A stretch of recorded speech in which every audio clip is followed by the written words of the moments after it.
Aujourd'hui, toi et moi, on va pouvoir parler d'un sujet qui est méga important pour vraiment progresser au maximum, particulièrement pour nous autres entrepreneurs, même si on nous rabat un peu trop les oreilles avec ça, parfois, faut reconnaître. Moi-même, j'avoue, dans une ou deux de mes vidéos sur cette chaîne, j'en ai parlé un peu. Mais aujourd'hui, on va en parler d'une façon complètement différente, avec une approche étonnante, parce qu'elle change vraiment tout. Tu sais, souvent, on parle de la zone de confort, qu'il faut sortir de sa zone de confort pour se mettre en action et adopter de nouvelles habitudes, des habitudes à succès de préférence. Maintenant, imagine un instant qu'elle n'existe pas vraiment, cette zone de confort. En tout cas, pas comme beaucoup de coachs, même parmi les plus connus, la décrivent. Alors, avant de zapper en te disant « mais qu'est-ce qu'il me raconte comme connerie ?» reste bien accroché parce que ça pourrait te faire réaliser quelque chose de vraiment intéressant. Ce que je voudrais te donner aujourd'hui, c'est un éclairage qui sort totalement de tout ce que tu as pu entendre jusque-là sur ce sujet et qui pourrait bien être la clé pour éliminer certains blocages que tu as peut-être qui t'empêchent de progresser comme tu le voudrais dans ton business et dans ta vie et de pouvoir passer donc à la vitesse supérieure, voire nettement supérieure. Ça te dit d'en savoir plus? Alors surtout, lâche pas la suite.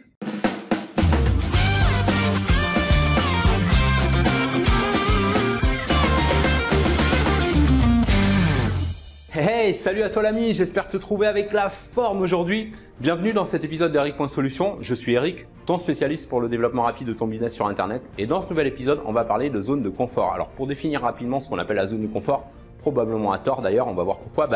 C'est cette difficulté qu'on a de renoncer à des habitudes qui nous empêchent d'avancer et d'en prendre des nouvelles pour se mettre en action et progresser. Ce que je voudrais partager avec toi, c'est que récemment, ma perception de ça a changé grâce à un coach qui est méga connu, surtout aux États-Unis, mais pas seulement. Il a écrit 14 bouquins qui ont été traduits dans 17 langues. Il a fait une différence énorme dans la vie de beaucoup de gens, incluant ton serviteur ici présent. Il a transformé des personnes de tous les jours en millionnaires. Il y a de très nombreux témoignages. Il est absolument génial. Moi, j'ai suivi beaucoup de ses recommandations pour amener mon business à la vitesse supérieure. Je vais te donner son nom dans un instant et te parler un peu de lui parce que c'est quelqu'un qui m'inspire beaucoup et qui pourrait t'inspirer aussi. Et donc, il a une approche de la zone de confort qui est vraiment intéressante et qui change tout.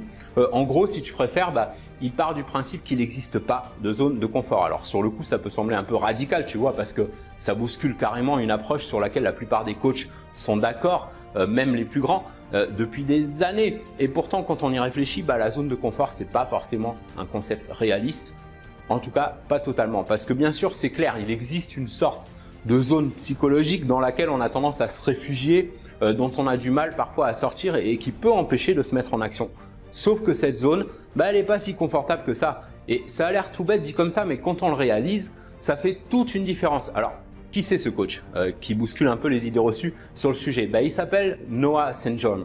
Je te mets un lien vers lui en description et dans cette vidéo. Si tu veux voir un peu son travail, sur cette page, il offre des vidéos gratuites. Bon, par contre, c'est si tu comprends un peu l'anglais, parce que si tu patines avec l'anglais, ça sert à rien d'aller voir ça. Tu vas pas capter. Enfin, tu peux y aller par curiosité, mais tu risques de pas tout comprendre. Il aide tous les jours des personnes qui recherchent la vraie liberté financière en leur permettant d'atteindre rapidement, même en partant de rien, des revenus à 6 chiffres, parfois même 7, alors de façon éthique, morale et bien sûr légale. Et en tout cas, de façon simple. Alors attention, je dis bien simple, ça ne veut pas dire facile parce qu'il faut quand même faire des efforts pour réussir. Mais avec le bon système, ça peut être nettement simplifié et accéléré. Bref, je crois même qu'il offre un exemplaire gratuit d'un de ses livres que j'avais acheté moi et qui a dû être mis un peu à jour entre temps. Donc si tu comprends un peu l'anglais, va voir ça. Et ce qu'il disait d'intéressant dans un de ses derniers séminaires, c'est qu'en fait, ce qu'on définit souvent comme une zone de confort, c'est pas vraiment confortable. Et d'ailleurs, tu peux t'en rendre compte par toi-même en te demandant, par exemple, comme le recommande Noah, que si tu te retiens de réussir, que tu sais au fond de toi que tu es capable d'aller bien plus loin que là où tu es aujourd'hui et que pourtant tu te freines, tu te bloques, sincèrement l'ami, est-ce que tu trouves cette position confortable? Probablement pas. C'est même plutôt inconfortable, non? Et c'est drôle comme parfois le fait de juste changer un mot, un terme, une perception, ça permet de se sentir plus léger. Là, par exemple, au lieu d'avoir l'impression de devoir se mettre dans l'inconfort pour pouvoir progresser, on va juste sortir d'une zone à laquelle on est tout simplement familier ou familière.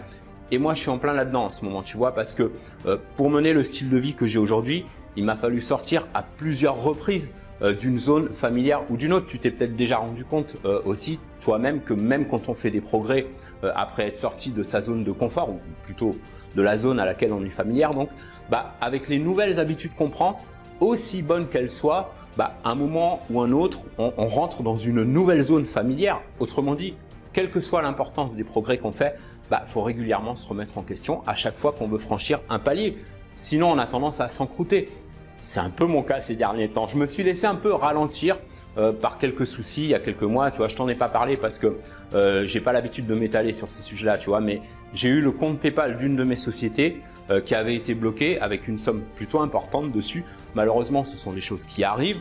Parfois, PayPal te cherche des poux dans la tête.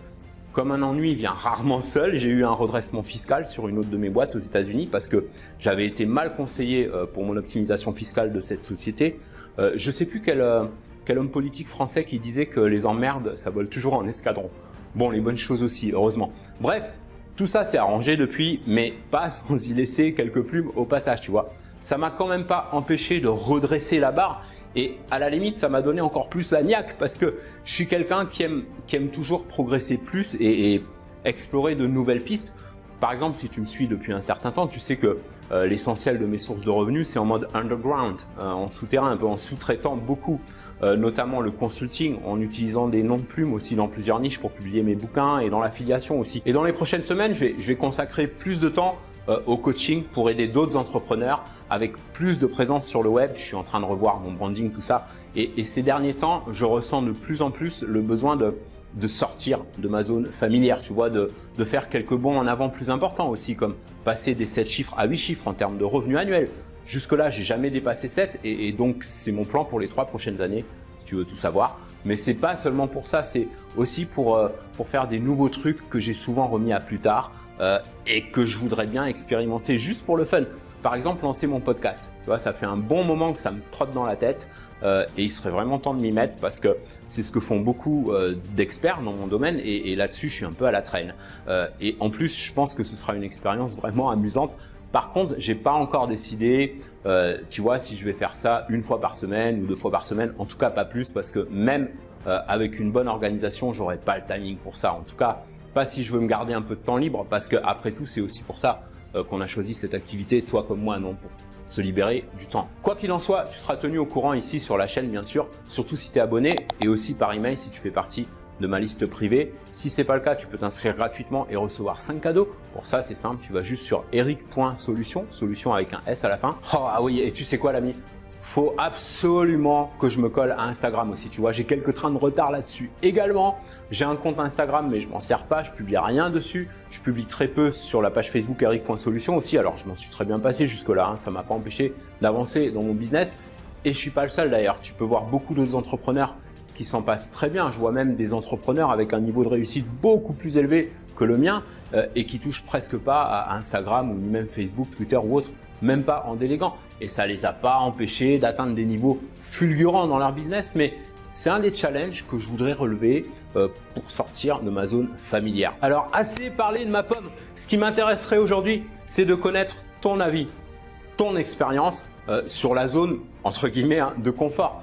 Est-ce que toi aussi, il y a des habitudes que tu aimerais développer, mais je sais pas moi, tu as du mal, peut-être parce que tu as l'impression que ça nécessite de te mettre dans une position inconfortable, alors qu'en fait, il suffirait peut-être de changer ton approche en te disant que finalement, il faut juste sortir un peu de ce qui t'est familier, sortir un peu de sa coquille, comme on dit, pour pouvoir enfin passer à la vitesse supérieure.